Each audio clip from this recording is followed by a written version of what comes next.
I welcome you to my channel. Subscribe and listen to my new stories every day. The day was unnervingly calm, a quiet prelude to the storm that was about to upend my life. The sun set with a golden glow that spilled across the manicured lawns of our suburban oasis, casting long shadows that seemed to whisper secrets. I was in the garage, sorting through a box of old camping gear, when I heard the hesitant tap on the door. It was Mrs. Thompson, our neighbor from across the street. Her face, usually bright with a neighborly smile, was drawn and pale. "John, may I come in for a moment?" Her voice trembled slightly, a stark contrast to her usual cheerful chatter. "Of course, Mrs. Thompson. What's going on?" I stepped aside, my brow furrowed in concern. She walked in, taking a deep breath, her hands nervously twisting a small handkerchief. "I've come to apologize," she began, her eyes not meeting mine. "And to tell you something important. Something I should have told you a long time ago." Her words sent a chill down my spine. "What is it?" "It's about your wife, Linda." She paused, swallowing hard. "I've seen my son, Alex, coming out of your house when you were at work. Several times. And not just visiting. I think you need to hear this, John. I'm so sorry." The room spun around me as the implication of her words sank in. "You're saying Linda and Alex?" She nodded, her eyes now brimming with tears. "In her bedroom, John. I'm so sorry." The betrayal sliced through me like a knife. The woman I loved, the life I thought we had built together, it was all a lie. Rage bubbled up inside me, dark and poisonous. "How long?" My voice was a growl. "Months. I wanted to tell you sooner. I couldn't find the courage." I paced the room, each step echoing like a thunderclap in my mind. "And you're telling me this now? Why now?" "I couldn't bear it anymore, watching you being deceived." "You deserve better, John."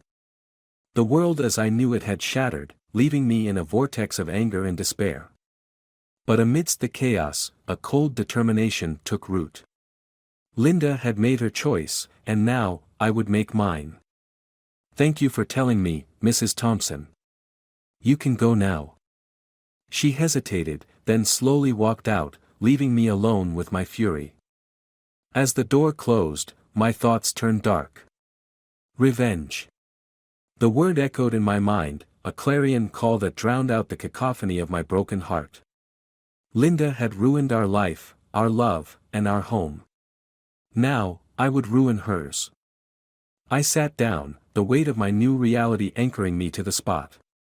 I needed a plan, a way to dismantle her world as she had dismantled mine. It would be meticulous, devastating, and final.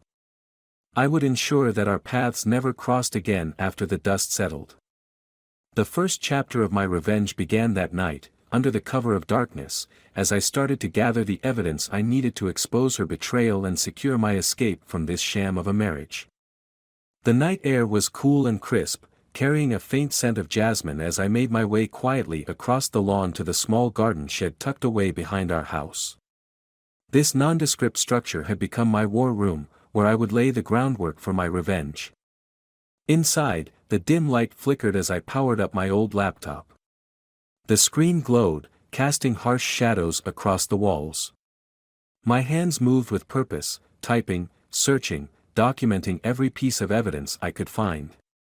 I needed everything: credit card statements, emails, any digital footprint that Linda and Alex had carelessly left behind. The door creaked slightly, and I tensed, but it was only the wind. Paranoia had become my constant companion since Mrs. Thompson's revelation. Every noise, every shadow felt like a harbinger of further betrayal. I logged into Linda's email, a password remembered from a time when trust wasn't a foreign concept. My heart raced as I sifted through the sea of messages, and then, there it was. A chain of emails between Linda and Alex, not just flirtatious, but explicit, planning their next rendezvous with a precision that cut deep into my soul. I printed every email, every damning word, my printer working in quiet complicity. As the last page fell to the table, I heard a car pull into the driveway. Linda. The time had come to confront her. I grabbed the stack of papers and strode back to the house, the night air no longer cool but icy with my resolve. Linda entered, her face flushed, perhaps from guilt, perhaps just the autumn chill. She stopped short when she saw me standing in the living room, the emails clutched in my hand. "John, you're home early," she said, her voice faltering as she noticed the grim set of my jaw. "We need to talk." My words were calm, but they carried an edge sharp enough to slice through the pretense. "What is that?" Her eyes darted to the papers in my hand. "The truth," I said, tossing the emails onto the coffee table before her. "Or should I say, your betrayal?" Linda paled, her eyes scanning the contents quickly before meeting mine, filled with a mix of fear and defiance. "John, I can explain." "Explain?" I cut her off, my voice rising. "Explain how you and Alex plotted behind my back. How you lied to my face day after day. There's nothing you can say that would excuse what you've done." She tried to reach out, tears beginning to stream down her face. "John, please, I made a mistake." "It meant nothing." "A mistake?" I stepped back, repelled by her touch. "No, Linda. A mistake is forgetting to pay a bill or missing a meeting. What you did was calculated, cruel." She sobbed, collapsing onto the sofa. "What are you going to do?" "I'm going to make sure everyone knows what kind of person you really are," I said coldly. "Your friends, your family, your work. And then, I'm divorcing you." Linda's cries filled the room, a lament for a life she had irrevocably shattered. But my decision was made. As I turned to leave, the first drops of rain began to fall outside, as if the heavens themselves were washing away the sordid lies that had tainted our home. This was just the beginning. The storm of retribution was only starting to gather strength. The following morning dawned bleak and overcast, mirroring the turmoil in my heart. The sound of rain tapping against the windows served as a somber backdrop to my meticulous preparations. Today, Linda's world would start to crumble, just as mine had when I learned of her betrayal. I sat at the kitchen table, laptop open, surrounded by the documents I had gathered the night before. My first move was to draft an email, not just to our friends and family, but to her colleagues as well. I worded each sentence carefully, ensuring the truth about her infidelity was clear, undeniable. I attached the evidence, the emails between her and Alex, and hit send. The digital missives flew into the ether, carrying the weight of her indiscretions. As the morning wore on, the responses began to trickle in. Shock, disappointment, and in some cases, disbelief painted the replies. I read each one, a bitter satisfaction growing within me as her carefully curated image began to dissolve. I was pouring myself another cup of coffee when the doorbell rang. I glanced through the peephole to see Alex, his face haggard, eyes red-rimmed. I opened the door, blocking the entrance. "John, please, I need to talk to you," Alex pleaded, his voice cracking under the strain. "There's nothing to talk about," I said, my voice cold and steady. "Please, I'm so sorry. I didn't mean for any of this to happen. I was stupid, I." "Save it," I cut him off. "You should be sorry. You've destroyed a family." Alex took a step back, as if my words were a physical blow. "What are you going to do?" His voice was barely a whisper. "What I must," I replied. "Now, get off my property before I call the police." As Alex turned and walked away, defeated, my phone buzzed. It was a text from Linda. Her words were frantic, a jumble of pleas for forgiveness and promises of therapy, of change. But it was too late for regrets. Too late for promises. I replied with a single sentence, "I'll see you in court." The rest of the day was spent in consultation with my lawyer, detailing the grounds for divorce and discussing the division of assets. The legal path was clear, bolstered by the evidence of her affair. My lawyer, a stern woman with a reputation for ruthlessness, assured me the case was strong. "John, she won't know what hit her," she said, a grim smile on her lips. As evening approached, I sat alone in the now too quiet house, the ghost of past laughter echoing through the halls. The storm outside had worsened, the wind howling like a banshee. It seemed even nature was angry on my behalf. The doorbell rang again. This time, it was Mrs. Thompson. She stood there, soaked to the bone, a look of concern etched on her face. "John, I heard about what you did today. I just want to make sure you're all right," she said, her voice laced with worry. "I'm doing what needs to be done," I answered, my tone more resigned than angry now. She nodded, understanding the depth of my pain. "Just remember, not all is lost. You have friends who care, who understand." Her words were a small comfort in the vast ocean of my despair. As she left, I closed the door and leaned against it, the weight of my actions, and their consequences, sinking in. The storm raged on, as did the one within me. Tonight, I had set my course. There was no turning back. The path of retribution was laid out before me, and I would follow it to its bitter end. The relentless rain had ceased, but the air remained heavy with the scent of an impending storm. The world seemed to hold its breath as I prepared for the final act of my revenge, a finale no one, especially Linda and Alex, would anticipate. I spent the morning in my study, my plans laid out before me like the pieces of a chess game. Today, their deceit would meet with a reckoning so severe it would sever all ties and obliterate any chance of reconciliation. The clock struck noon when I heard the knock.